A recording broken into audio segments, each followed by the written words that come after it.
Muy buenos días para todos. Un saludo muy especial para la mesa que nos regenta hoy y especialísimo para los estudiantes que son el ser de este instituto. Me ha correspondido hacer algunas reflexiones sobre la prueba pericial en el contencioso administrativo, pero debo antes de iniciar señalar que así como en tratándose de las medidas cautelares vivamos y aclamamos lo establecido en la Ley 1437, en tema de pruebas, lamentablemente debo decir lo contrario, y hubiese sido mucho más efectivo e importante remitir en su totalidad el capítulo de pruebas al Código General o al Código Procesal Civil, primeramente, y después al Código General. No solamente porque este código, como todos creemos, va a solucionar en definitiva el tema del proceso judicial, sino además porque es un código definitivamente moderno que dará los resultados si y solamente si el gobierno nacional dispone no solamente de las partidas necesarias económicas para ello, sino que además hace el diligenciamiento importante para difundir lo que estamos tratando de hacer con el instituto, no solamente en las facultades, sino a los jueces y operadores de la justicia. La prueba pericial, como de todos es bien sabido, es procedente para verificar circunstancias que, al decir de Jairo Parra Quijano, no son del común de las personas. Son circunstancias o especializaciones que estos señores peritos tienen y que llevan al convencimiento del juez para poder dictar una sentencia efectiva e importante. Digamos además que la prueba pericial tiene una doble condición. Primero, es un medio de prueba en tanto que acredita definitivamente lo que dijeron las partes de un hecho importantísimo para el proceso, pero además sobre ese mismo hecho da algunas condiciones trascendentales para llevar al convencimiento del juez de lo que tiene que hacer en el proceso. Con ese preámbulo vamos a tratar de hacer algunos comentarios sobre los artículos pertinentes. El primer artículo que tengo que referenciar aquí es el artículo 212 del Código, que habla de las oportunidades probatorias en general, pero el inciso tercero del mismo artículo inexplicablemente se refiere a un solo medio de prueba, diciendo que las partes podrán presentar los dictámenes periciales necesarios para probar su derecho o disyuntiva, podrán solicitar la designación de peritos en las oportunidades probatorias. Estamos de acuerdo con el profesor Martín Bermúdez en el sentido de que la prueba pericial desde su origen, digamos lo que es una prueba mixta. ¿Sí? Es decir, que en lo sucesivo tendremos dos tipos de prueba pericial. La judicial, que es o de oficio o a solicitud de parte, y la prueba pericial de parte, es decir, la que lleva las partes al proceso. Eso para nosotros verdaderamente no es nuevo.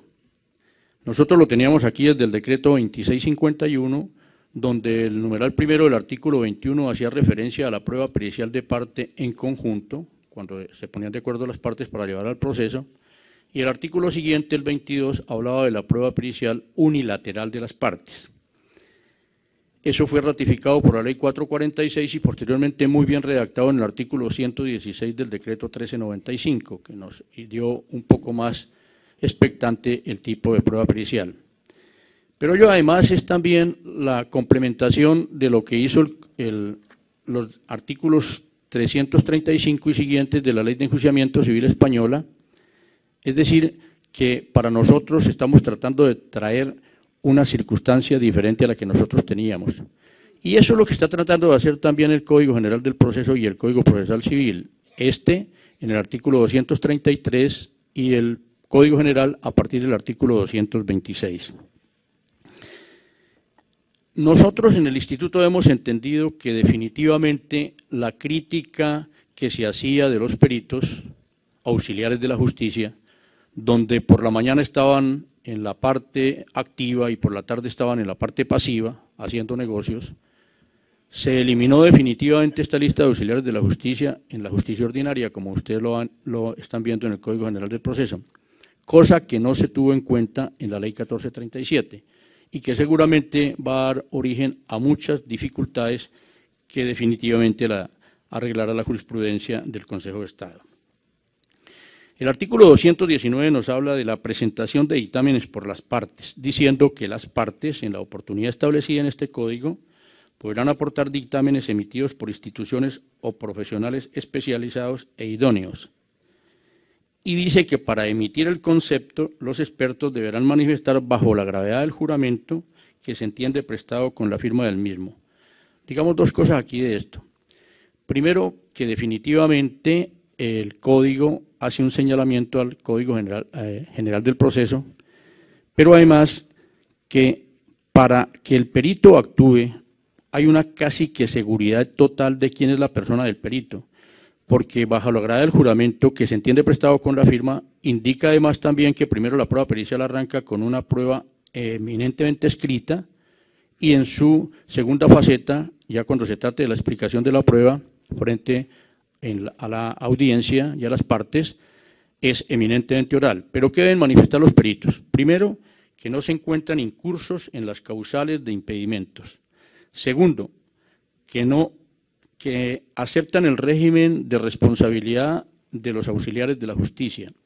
Tercero, que tienen los conocimientos indispensables para aportar el dictamen pericial. Cuarto, que actúan fielmente en el desempeño de su encargo. Quinto, señalarán los documentos con los cuales rinden su dictamen y si no están en el proceso, dice el código que en lo posible los tendrán que llevar como anexos al proceso. Y por último, cualquier otra afirmación que fundamente que lo que ellos dicen son ciertos y que ha sido el estudio personal, indicando ello entonces que así se escoja una entidad pública o privada para la rendición del dictamen, es una persona natural la que tiene que firmar y rendir el mismo. Además, y también bajo la gravedad del juramento, tiene que hacer otras manifestaciones el perito, que no son cónyuges ni compañeros permanentes con el funcionario que conoce el proceso. Segundo, que no tienen tampoco vínculos de parentesco dentro del cuarto grado de consanguinidad, segundo de afinidad o único civil, con el mismo funcionario que actúa en el proceso, que tampoco tienen vínculos de parentesco ni con los empleados del despacho, ni con las partes, ni mucho menos con los apoderados, pero además con las personas que intervinieron en la elección del juez que conoce el proceso, que no tienen interés directo o indirecto en el proceso, que no se encuentran dentro de las causales de exclusión de la lista de auxiliares de la justicia a que hace referencia el Acuerdo 1518 del 2002 del Consejo Superior de la Judicatura. Y cualquiera de estas circunstancias dará lugar a la tacha del testigo. Agreguemos, tal como lo hemos manifestado la doctrina y la jurisprudencia, que el perito de alguna manera se asimila al testigo en atención a que es definitivamente, tanto el testigo como el perito actúan bajo la gravedad del juramento y además sin olvidar que mientras que el perito analiza, critica y agrega algo frente al hecho que está investigando, el testigo solamente narra unos hechos, hace una relación fáctica de los mismos sin agregar algo distinto, a menos que este perito sea un perito técnico. Ahora vamos a analizar de la lectura del numeral segundo del artículo 166, que habla de los anexos de la demanda, diciendo que todos los anexos que expongan la parte actora en el momento de presentar la demanda deberá presentarlos al proceso y agrega comillas, así como los dictámenes periciales necesarios para probar su derecho. Diferente a lo que dice el Código General del Proceso, no podrá el demandante anunciar en la demanda la aportación posterior de un dictamen pericial, tal como sí lo faculta el artículo 227 del Código General, primero por haber norma expresa, ya la referida y leída, y segundo por la remisión obligante sobre los artículos del Código Procesal Civil y después del Código General del Proceso. Igualmente, si el demandante en su dictamen optó por solicitar el perito judicial, no podrá después presentar un perito de parte sobre los mismos puntos, a menos que en aplicación del artículo 173 modifique o reforme la demanda. Por el contrario, el demandado, durante el término de traslado, que son 30 días, a que hace referencia el artículo 172 del Código Estudiado, si decide aportar la prueba, tal como lo dispone el numeral quinto del artículo 175, podrá así manifestarlo al juez, caso en el cual se ampliará el término de los 30 días por 30 días más para tratar de hacer esta circunstancia. Y dice el numeral tercero del artículo 175 que el dictamen quedará a disposición de las partes sin auto que así lo indique. Pero debemos advertir que si no adjunta el dictamen con la contestación de la demanda, se entenderá por la remisión que la demanda está presentada extemporáneamente. Con el tema de contradicción del dictamen, lo primero que hay que advertir es que tiene dos etapas. Una, la del 180, donde se presentará justamente el tema de contradicción del dictamen en el artículo 180, que es la primera faceta a que hace referencia el artículo 179 de las 3 etapas del Código. Y en ella podrá hacer 3 posibilidades. Una, objetarlo con la presentación de otro dictamen pericial de parte. Segundo, solicitando que se decrete un dictamen pericial por parte del juez. O tercero, solicitando la declaración de testigos que, teniendo ocasión de corroborar los hechos en materia del proceso, tengan los conocimientos profesionales.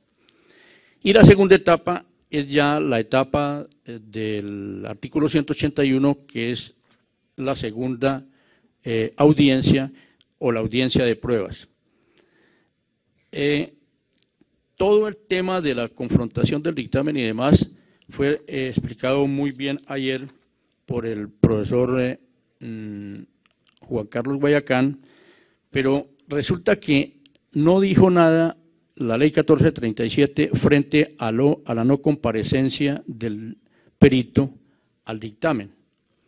Y entonces tenemos que mirar a ver qué hacemos con ello. Pues obviamente que con la remisión tendríamos que aceptar que si el perito presenta una excusa con anterioridad a la audiencia, el juez dará curso a las demás pruebas y señalará una nueva fecha para la celebración del peritaje, para la explicación y confrontación del peritaje que no pudo realizarse. Y la segunda es si el perito presenta la excusa con posterioridad a la celebración de la audiencia dentro de los 3 días siguientes, implicando en las dos formas que tiene que ser por fuerza mayor o caso fortuito, evento en el cual la redacción del Código General del Proceso, donde no existen sino 2 audiencias, cambia en atención a que el Código General del Proceso tiene 3 audiencias, y nos parece que en vez de que la prueba pericial se vaya por allá a la segunda instancia, como lo hace el Código General, acá, habiendo oportunidad en la audiencia de pruebas, pues simplemente tendrá que definitivamente señalarse nueva fecha y hora para la celebración de esta audiencia. El tema del error grave está señalado en el CEPACA, luego se podrá objetar también por error grave, con la anotación que ayer se decía, no existe un trámite especial para debatir el tema del error grave, pero sí existe la posibilidad de error grave. Es decir, todo lo que hacía el artículo 238 del Código Procesal Civil queda eliminado en el Código General del Proceso y por lo tanto no existe trámite especial, pero el tema del error grave sigue latente justamente en los 2 códigos.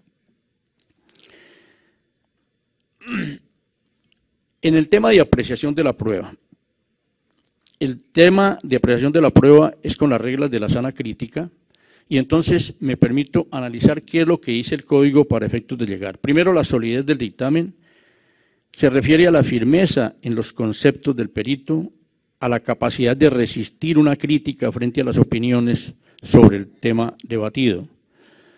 Frente a la claridad de las ideas, pues que sean espontáneas y que no haya cosas difíciles a lo que definitivamente el perito o cosas por debajo a lo que dice el perito. La exhaustividad es el agotamiento total de lo que se afirma. La precisión se refiere a la exactitud o explicación del tema de peritaje y la calidad de sus fundamentos o parte argumentativa. Frente a la idoneidad del perito, lo que hace es la suficiencia en el tema tratado, su imparcialidad, su comportamiento y conducta frente al juez y a las partes de la audiencia.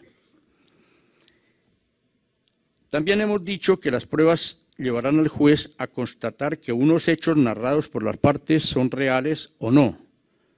Lo que se prueba son hechos traídos al proceso por las partes. Nunca un juez podrá traer hechos al proceso.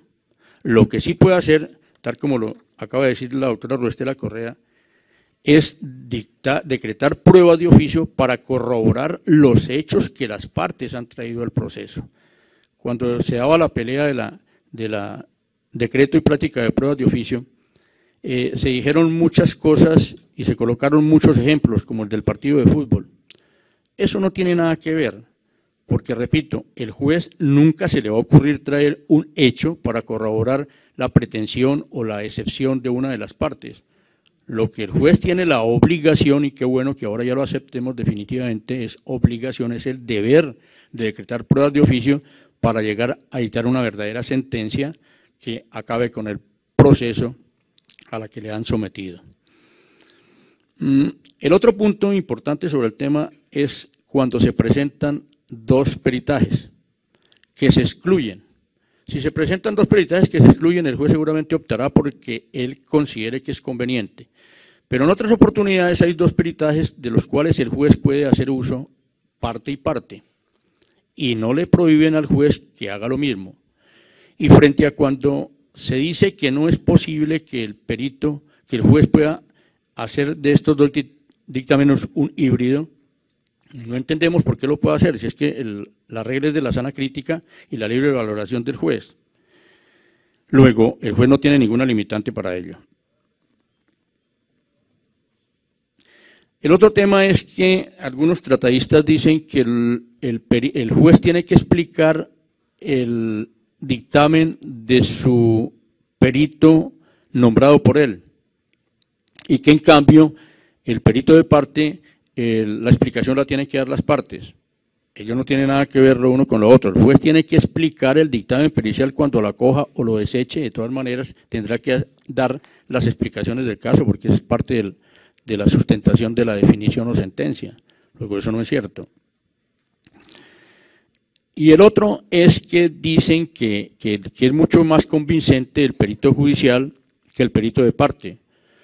Por el contrario, a mí me parece que es mucho más controlable el perito de parte, pero independientemente del origen del perito, el juez no le puede dar un valor mayor a un perito judicial que a un perito de parte o viceversa. El peritaje es igual y el juez acogerá el que a bien tenga conveniente.